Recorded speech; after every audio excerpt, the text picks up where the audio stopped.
Hey, welcome to our third video in our How to Play Hymns instructional course. So,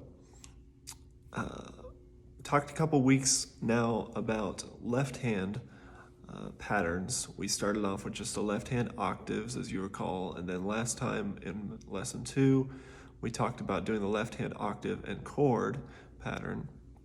So I want to switch gears a little bit and talk about the right hand this week.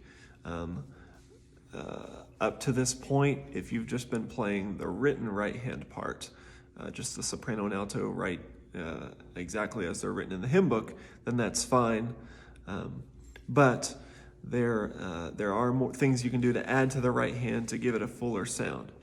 And so that's what we're going to talk about this week. Really, the main purpose of the right hand in your hymn playing is to give a strong melody. You'll play more than the melody with the right hand. You'll fill in some harmony parts also. But the main purpose is for people to very strongly hear the melody. That's the main purpose. You're going to do other things. You'll fill in harmony parts. You may add some runs and some embellishments. That's fine. That's all good stuff to do. But the main purpose is to fill in a strong melody. So if you're not doing that, even if you have all the runs and fills and everything, if you're not giving a really strong melody for people to hear, then you're not really accomplishing the main purpose of the hymn playing for the right hand. So you'll notice that if you're playing the full left hand pattern that we've talked about, the octaves and chords in the left hand, a couple things. You might have noticed sometimes where if you're just playing the right hand as it's written and you're doing the octave and chord in the left hand, you've probably noticed sometimes where the left and the right hand collide on some of those chords, number one. And then number two, you may also notice that the left hand in that low to mid-range register of the keyboard kind of drowns out the right hand because it's also right there in the middle, kind of the flat section of the keyboard. And by flat, I just mean the tone. The mid-range of the keyboard has kind of this warmer sound to it, but it can also, for that reason, get swallowed up very easily because it doesn't really cut or pierce through like the brighter register will. So let me just play an example. If I go to our song that we've been using, At Calvary, it's kind of the one we used for our standard to learn all these different patterns. So let me just play that right now with the right hand as it's written and with the left hand octave chord, and you'll kind of hear what I'm talking about. You'll be able to hear the melody, but it's not as strong maybe as it could be. So let me turn things here so you can see what I'm doing. Okay.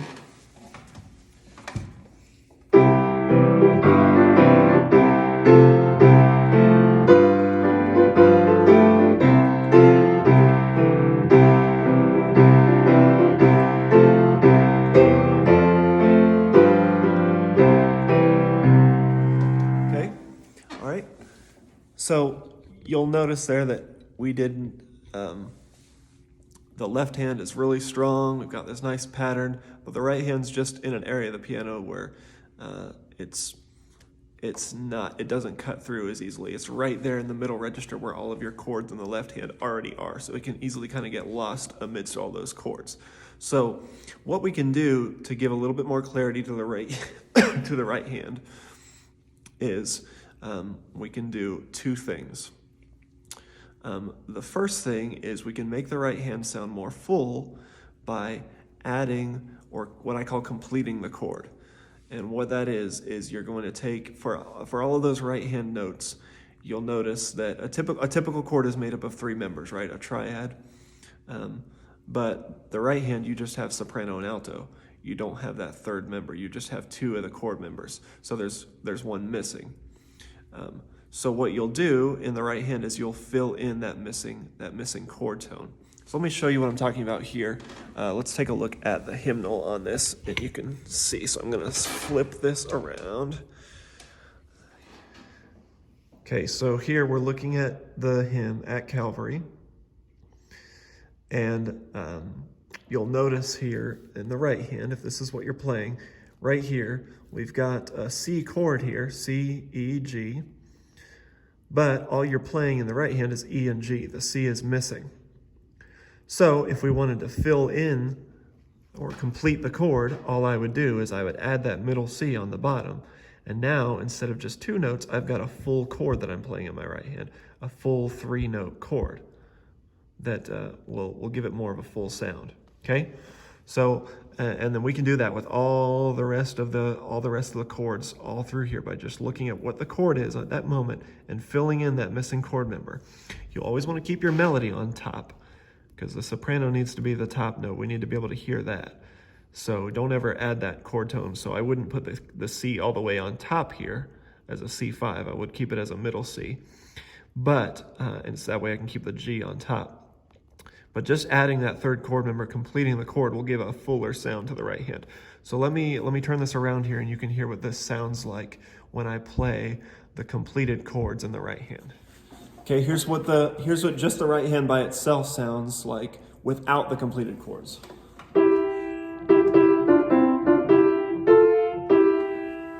Just that duet part. Here's what it sounds like if I fill in or complete the chord, fill in that third chord member.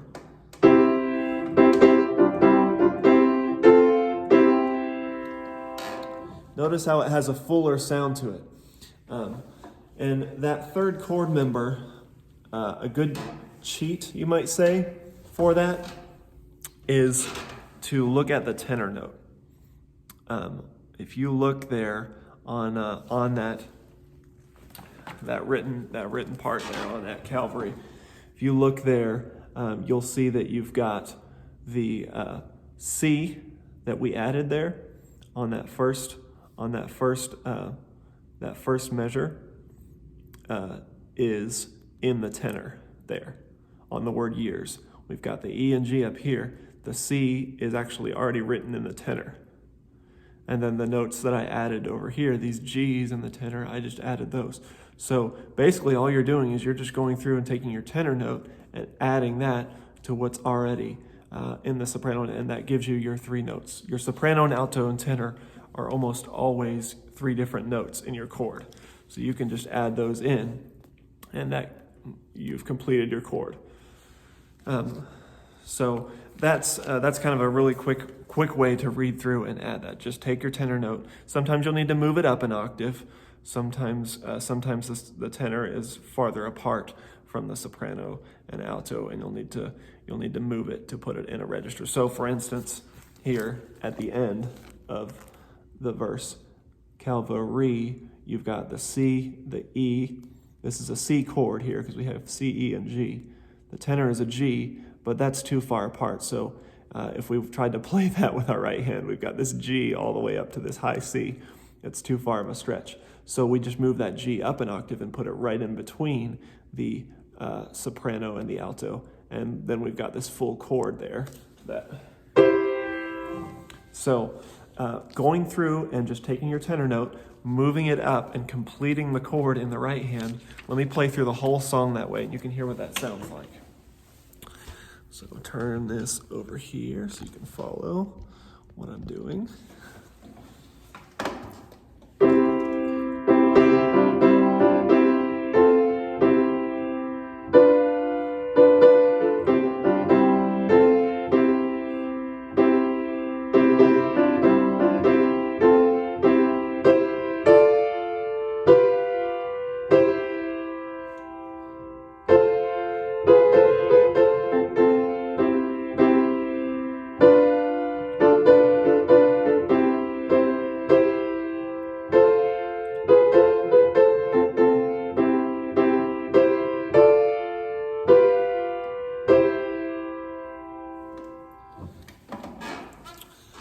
Notice the fuller sound that you have on that because you're adding that third chord member in. So that gives you your full chord then in the right hand, okay?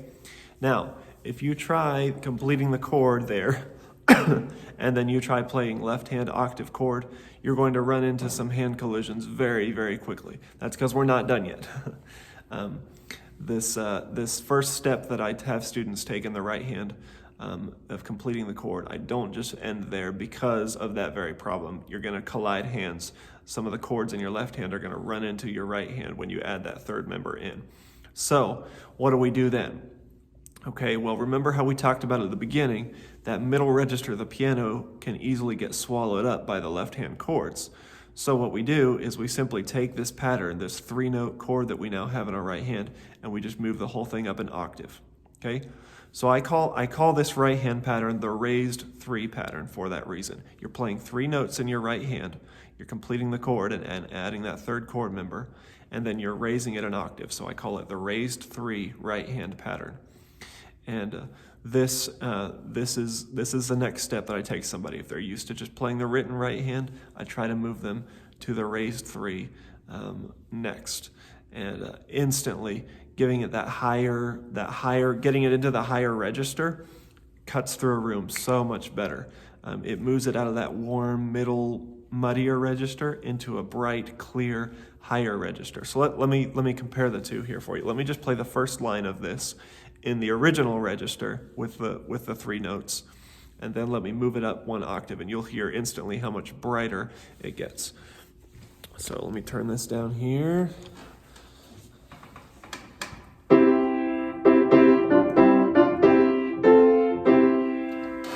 Same thing, an octave higher.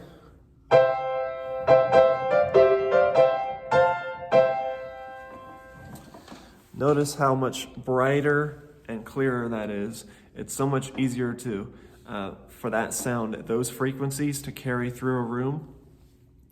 And I've had sound guys tell me that before, that just playing up in that higher register, it makes it so much easier for them because everybody can already hear the melody, because those frequencies just naturally are more present. They cut through a room. So when you've got a bunch of people in a room singing, and you've got instruments playing, a piano and organ, or a couple pianos and an organ, and you've got chording going on the left hand, if you keep everything down low, it could easily get swallowed up by all that noise in the room.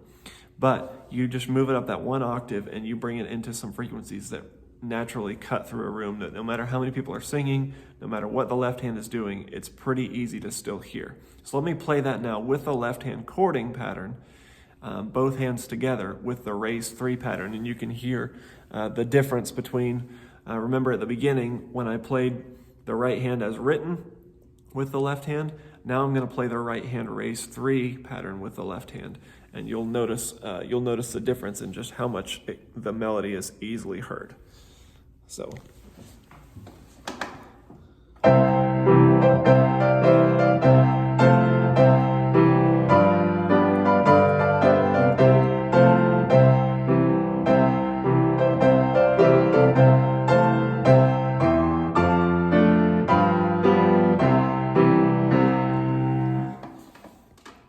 Hopefully you noticed how much clearer that was. That register of the piano it's just so hard to miss. And that's right where you want your melody. Again, the whole point of the right hand is to make the melody very clearly heard, okay? We're not completely done yet, because there's one more step that I'll take with the right hand, but we're going to save that for another lesson. So that's the right hand raised 3 method. Instantly, it will add a lot more clarity and brightness to your right hand pattern, and adding that 3rd member of the chord, completing the chord by adding that tenor note to your soprano and alto in the right hand, that will add more fullness to the right hand. So you add the fullness from completing the chord, you add the bright register from the raising it an octave, and it really boosts your right hand playing. So I recommend that you practice this. I recommend that you practice, like I've been saying all along, small sections, hands separate. So start by just working that right hand, going through and finding out, okay, how do I complete the chord? Where's the tenor note? How do I add that into my right hand? Find all of that out. I don't recommend that you write it into your hymnal. The end goal is for you to be able to read it and be able to do this. So you don't want to have to take every hymn in your hymnal and write in 3 notes in the right hand. I guess you could do that if you wanted to, but a more time-effective option would be for you to just learn how to do that all in your brain and be able to read it. So that's my recommendation, is that you just take your time, take small sections, and just work through that. Okay, here's my 3 notes. Let me just practice this. Okay, practice just that right hand by itself several times. Okay, let me try adding the left hand with it. Just that small section. And the next day, come on, review that, and then try another small section. And slowly piece things together. Work on this for several songs. For each of these phases, each of these videos, in order to master these steps, if this is all new material to you, for you to master them is probably gonna take a few weeks. So don't expect to just instantly overnight be able to, if you've never done these patterns before, to be able to do them. Spend some time working on them, work several hymns on them. Just take it one little section at a time and discipline yourself to just practice them, work on them. But the more that you do them, you'll find that they become more natural, and you'll be able to read them as you're hymn playing. You'll start to be able to recognize where that tenor note is and fill it in a lot quicker. So work on that this week as you're playing. And next week, I'll come back with another video. We'll talk about the next step in the right hand next week. So if you like the video, if you're enjoying the courses, feel free to check out our other videos. I've got part 1 and part 2 here on the YouTube channel also, and on Facebook. If you haven't found us on Facebook, please do that, Excellence in Church Music. If you haven't subscribed to the YouTube channel, also Excellence in Church Music, please do that. Visit the website, eichurchmusic.wordpress.com. I've got a lot of my piano arrangements, my piano solo book, sheet music for sale there, some original songs, vocal songs that I've written for church, for solos, I think a duet. So I'm putting out new music there.